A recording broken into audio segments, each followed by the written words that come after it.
Good morning, Peter Goertz. I'm a psychiatrist. Do you always do the right thing? It can be a difficult situation sometimes. So if you saw a man kicking a dog, would you intervene? Would you intervene if the man had a gun? Would you have intervened if you saw someone being lynched? Would you have done something, or would you have looked the other way if you saw people being sent to a concentration camp? So these questions can be interesting to ponder. Why I'm bringing this up is this past week, I had a situation that brought that type of thing up for me with the patient. Towards the end of the day, I was called to see an emergency room patient. And that day, right after work, I had an appointment scheduled, so I really wanted to leave work right on time. So I talked with the patient, and the patient was brought in because a family member said they were grossly psychotic, their behavior was irrational. When I saw the patient, they seemed more or less okay, more or less. And I talked with the person in the family who had arranged for the patient to be sent to the hospital, and that person confirmed that from their point of view, the patient had been very irrational, not able to function outside of the hospital. And I was tempted, and that's why I'm bringing this up. At that point, I was tempted because if I had concluded the evaluation then, I would have been able to leave work on time. And I was tempted to just conclude the evaluation, say, okay, the patient needs to be hospitalized and further evaluated. That would have been the easy thing to do. I would have gotten to my appointment on time right after work. But the patient seemed more or less okay to me.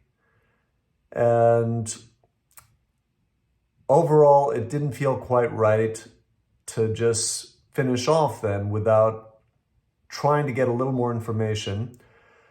And the patient was very cooperative.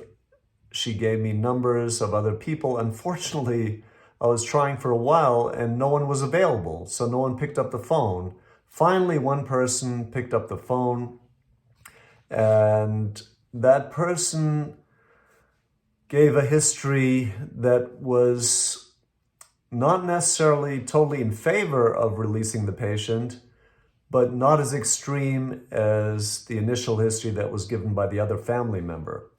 So I was still not entirely sure what to do, but ultimately, after reflecting on all this and talking with the patient, ultimately I ended up recommending that the patient be discharged from the emergency room with follow-up. So in hindsight, the fact that I did stay a little bit later, that I got to my appointment late, was worthwhile, in my opinion, because the patient was not sent to a psychiatric hospital, which may have benefited her. I'm still not entirely sure, but overall I feel comfortable with the way things went, and I feel it was not necessary to send her to a psychiatric hospital. So we're talking about doing the right thing for the patient, and at the same time, looking at your own needs, and that can be a delicate balance to strike. And in that particular patient, it took some time because there was a he said, she said type situation. So the way the patient presented was very different from the history that the family member gave. And the patient denied the things that the other family member said. And ultimately, I was able to get a little more information and make a decision that felt comfortable to me. So how to balance your own needs, your needs for balance, your need for recreation, with the safety of the patient.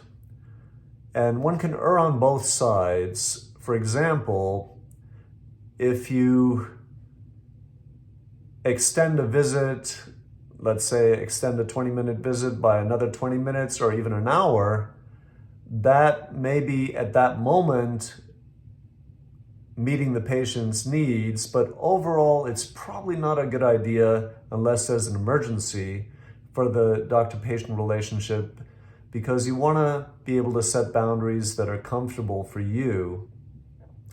And same thing, if you have extended telephone calls with a patient, in the long run, probably it's not a good idea, because you want to strike that balance between meeting your own needs and the needs of the patients.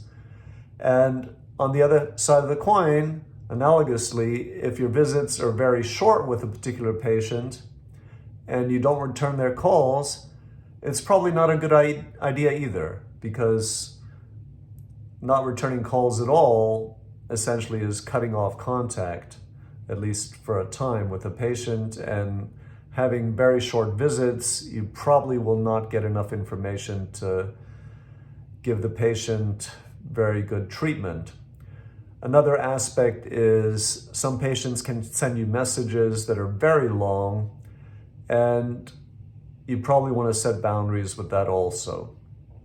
So what helps me in this type of situation is to do my best to, when I, for instance, like with the patient I mentioned from last week, if I notice, I'm tempted to do something that probably is not going to serve the patient, to just take a few seconds break, literally can be just a few seconds, get out of my head, so not focus on thinking, focus, for example, on breathing or my body, just for a few seconds, and then see what feels right and make a decision based on that. Thank you.